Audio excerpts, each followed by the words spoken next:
Pourquoi le do-it-yourself est-il de plus en plus populaire ? Merci d'avoir posé la question.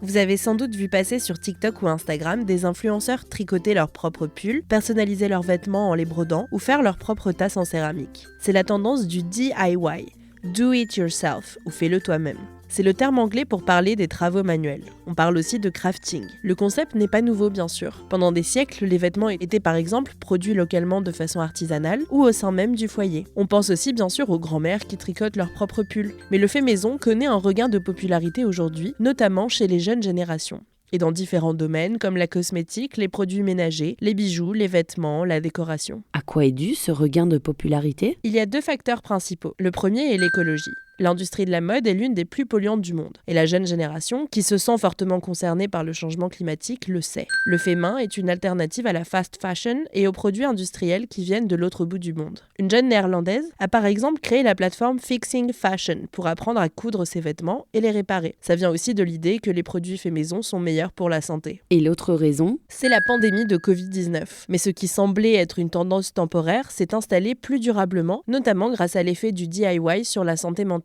Pendant les confinements, les travaux manuels étaient une façon de passer le temps, mais aussi de calmer son angoisse. Les travaux manuels peuvent limiter les effets du vieillissement sur le cerveau, aider les personnes souffrant d'anxiété, de stress post-traumatique, de douleurs chroniques ou de troubles nerveux, comme la trichotillomanie, qui consiste à s'arracher des poils ou des cheveux sous l'effet de l'anxiété, ou la dermatillomanie, qui consiste à se triturer ou se gratter la peau de façon répétée en induisant des plaies. Comme l'explique la neuropsychologue Carrie Levisay à CNN, le DIY peut nous plonger dans un état proche de la méditation, car il nous inscrit dans le moment présent. Des preuves prometteuses viennent étayer ce que beaucoup de crafters savent de façon plus anecdotique depuis un certain temps.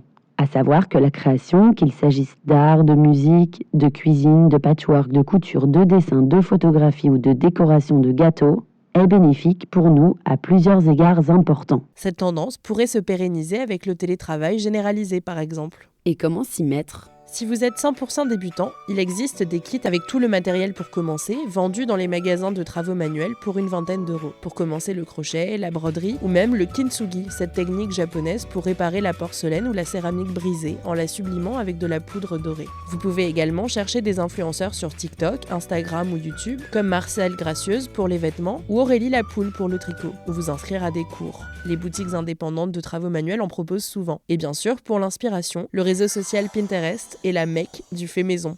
Voilà pourquoi le do-it-yourself est de plus en plus populaire.